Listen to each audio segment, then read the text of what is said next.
Right about now, Harry was up to his ass in secrets. Hell, he had more secrets than 10 men could safely handle. He needed to unburden himself in a hurry. The guy he now worked for in Washington, a guy name of General Charlie Moore, no doubt thought Harry was dead. He needed FaceTime with Moore fast before someone really did take him out. Harry was sitting on something very big, and it wasn't his butt.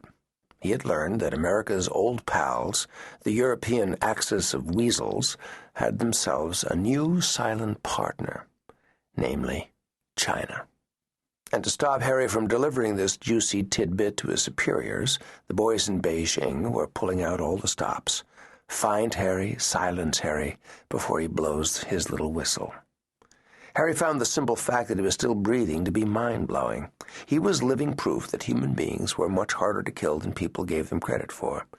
Maybe he wasn't long on brains, but old Harry knew how to deal, hold, and fold. Yep, Harry Brock, creeping up on 40, could still take a licking and keep on ticking. So far, anyway. There was a train leaving Marrakesh station for Casablanca in 2 hours. Somehow, if his luck held and nobody killed him, he'd be on that train. His normally puppy-dog brown eyes were red, filigreed with strain radiating out from the irises. Harry was beat to shit, literally and figuratively speaking, and he couldn't find a thing that didn't hurt like hell right now except his little friend, Mr. Johnson. To complete his laundry list of physical complaints, he had such a cocktail of drugs pumping through his system, he was humming like a goddamn high-tension line.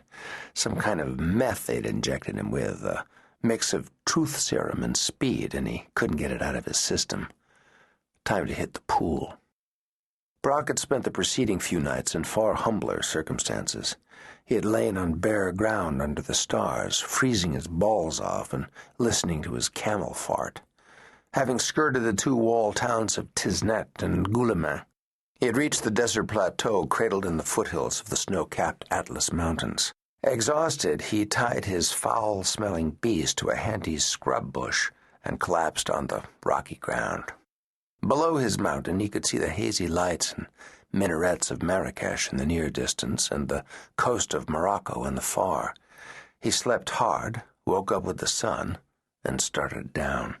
At 8 the previous morning, having given his noxious camel away to the first reasonable facsimile of a decent-looking kid he saw, he presented himself and his remaining cash at the reception desk. The dark-eyed beauty behind the computer flashed a winning smile. He'd cleaned up a little first in the gents' room off the lobby, washing a couple of continents' worth of dirt out of his long brown hair. Couldn't do much about the beard or the clothes, but he flirted his way into a room with a big marble bathtub and a balcony overlooking the gardens. A bowl of rose petals by the tub. Paradise, just like he said. He was so close now, so close, and yet so goddamn far. He heard a noise above him and looked skyward. A jumbo was on final, Air France, bringing in another boatload of tourists for le weekend. Down from Paris to hit ye old Casbah, drop a few €1,000 at the rug and hookah shops in the Medina. 2 hours on the ground and the big frog liner would load him up again and fly home. Au revoir, mes amis, French bastards. When General Moore's JCS munchkins and the 7th-floor suits at Langley heard Harry's epic tale of harrowing adventure, they would not effing believe what their erstwhile allies were up to now. Brock had a plane to catch, too, but it was an unscheduled departure at an airport short on amenities, like runways. And in order to catch that little crop duster, first he had to get on that train to Casablanca. Brock International, as he dubbed it, lay about 35 miles out in the open desert due north of Casablanca.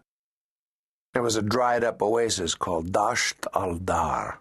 This garden spot was where an underground spring used to form a wadi, nothing more than a forgotten pinprick on a few old maps. Even parched-brain camel drivers hadn't bothered to visit the site for a century or more. At 1800 hours today, just at dusk, a 2-seater biplane with no markings would touch down and taxi across the hard sand, stop, and turn. The pilot would wait exactly 10 minutes. If no one instantly recognizable to the pilot ran out of that clump of palms by the oasis in that time, the pilot would take off solo. Harry had one shot only. Going once.